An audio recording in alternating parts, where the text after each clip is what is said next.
paling satu apa namanya yang itu terlibat dalam latihan terorisme di Jatim. Tadi saya melihat ada dua konteks yang tadi disampaikan oleh Pak Yudi soal bagaimana praktek lapangannya, bagaimana kondisi realitas di lapangannya. Satu lagi Pak Sofyan tadi, Pak Sofyan menjelaskan tentang ideologi dan perubahan yang dikembangkan oleh ideolog yang selama ini kita kenal dari sejarah awal masa Rasulullah hingga sekarang. Jadi kalau kita lihat sebenarnya konteks kemunculan kelompok radikalisme terorisme itu dalam Jatim misalnya contohnya itu sebenarnya tidak terlepas dari suasana ketidakpastian, suasana perang. Pada awal-awal gerakan-gerakan terorisme, gerakan radikalisme itu semua diawali oleh krisis sebenarnya. Saya melihat kata kuncinya itu krisis, perang, ketidakpastian, sehingga orang menjadi frustasi, orang menjadi kehilangan akal sehat. Ketika orang kehilangan akal sehat, maka dia akan mencari kanal-kanal sendiri, jalan-jalan keluar sendiri yang bagi orang yang tidak siap itu bisa membingungkan. Kasus yang disampaikan tadi Jatim pada awalnya sebenarnya ini adalah sekelompok anak muda yang kepingin pergi ke Palestina.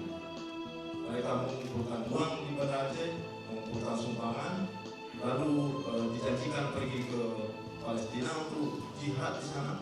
Tapi ketika mau pergi paspornya nggak punya. Mereka nggak sempat mikir bahwa pergi ke luar negeri itu pakai paspor. Nggak mikir mereka bahwa kita butuh paspor, butuh dokumen kalau pergi ke luar negeri. Sampai di Jakarta nggak bisa berangkat. Kalau pulang malu, uang sudah terkumpul, sumbangan-sumbangan masyarakat sudah terkumpul karena mau jihad di Palestina.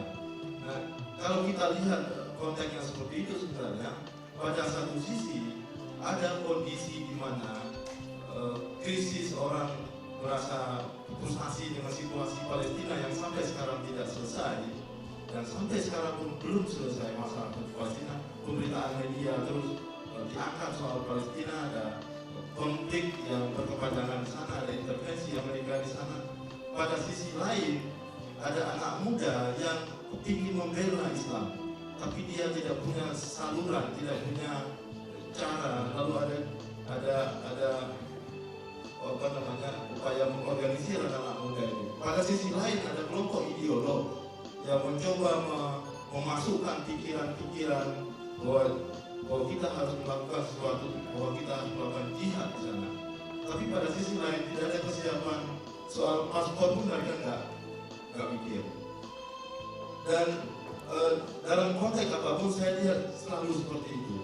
Ya, alasan-alasan pembenaran kenapa misalnya mereka membela, mereka ikut terlibat dalam kegiatan-kegiatan jihadi di Indonesia atau di berbagai negara itu selalu adalah kondisi frustasi, melihat krisis di mana-mana. Contoh terbaru misalnya kita bisa lihat di kasus LP Lambaru, ya, ada fasilitas mewah yang diberikan kepada narapidana tertentu yang mereka bisa membayar ke sipir atau bisa membayar ke pengelola LP. Tapi di sisi lain ada orang-orang yang tidak mampu membayar dan melihat ketimpangan itu. Di sisi lain juga ada pengajian-pengajian di dalam LP yang dikelola oleh narapidana yang punya pengetahuan agama yang sedikit.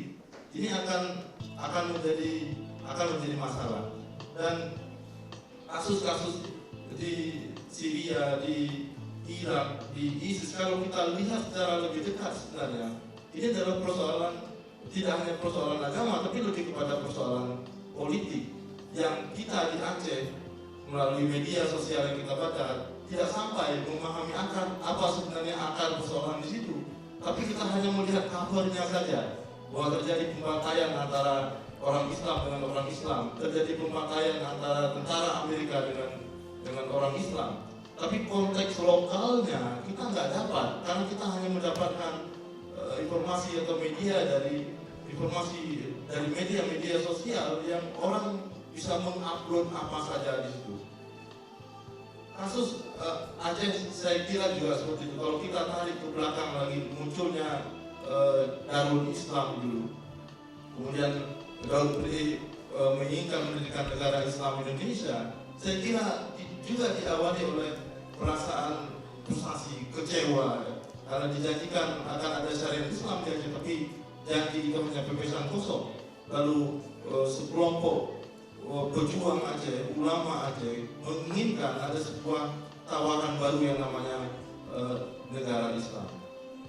Jadi banyak pemicu radikalisme dan terorisme, sebenarnya persoalan-persoalan yang sangat politis. Ya. Dalam konteks LP tadi, itu bisa dikatakan sebenarnya negara tidak hadir di LP itu, negara dianggap gagal, sehingga orang mudah mengatakan ini tauhid sebenarnya. Ini orang-orang yang sudah mendapat gaji dari rakyat, mendapat fasilitas yang mewah, tapi masih korup, masih berlaku tidak adil terhadap orang-orang yang tidak punya uang untuk membayar fasilitas mewah seperti itu. Nah, kalau kita petakan alur krisisnya sebenarnya, itu sebenarnya diawali oleh krisis, lalu muncul orang-orang yang frustasi, muncul kelompok ideolog, lalu mereka melakukan konfrontasi. Nah, kalau tadi Ustaz Sofyan mengatakan bahwa sebenarnya untuk mengidentifikasi istilah-istilah yang sangat ditakuti itu muncul jihad vital, jihad perang, lalu jihad fardu ain, kafir, murtad. Orang gampang sekali memurtadkan orang lain, halal darah dan segala macam, doktrin teror, tauhid hakimiyah, dan ciri umum lainnya seperti yang Ustaz Sofyan sampaikan tadi, bahwa mereka sangat tidak toleran terhadap, tidak hanya untuk agama yang berbeda, tapi orang-orang yang punya pemahaman yang berbeda sendiri, itu tidak ada kompromi dengan orang-orang seperti itu. Kemudian menanamkan kebencian, tidak hanya kafir yang jelas-jelas mereka berbeda agama dengan kita, tapi keluarga kita yang punya pemahaman yang berbeda pun itu mereka benci, mereka tidak suka, seperti yang diceritakan oleh Yudi tadi. Dan kemudian kita juga bisa melacak kelompok-kelompok itu sangat eksklusif, sangat tertutup. Mereka tidak suka bergaul dengan masyarakat, mereka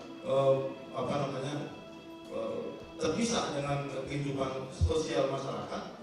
Dan kita bisa lihat kelompok-kelompok teroris selalu mereka punya sel masing-masing, punya jaringan bawah tanah yang sangat tertutup dan tidak diketahui oleh masyarakat. Dan mereka juga anti demokrasi, ya. Artinya mereka tidak mau terlibat dalam sebuah pemerintahan, dalam sistem politik seperti politik Indonesia, mendirikan partai politik. Dan ini saya kira ciri-ciri yang sangat mudah dilacak di orang-orang yang terlibat dalam gerakan ini. Nah, saya melihat sebenarnya ada 3 wajah dalam beberapa kajian. Mereka kelompokkan 3 wajah salafi jihadi. Pertama, itu adalah perang melawan penguasa murtad. Nah, ini kita bisa lihat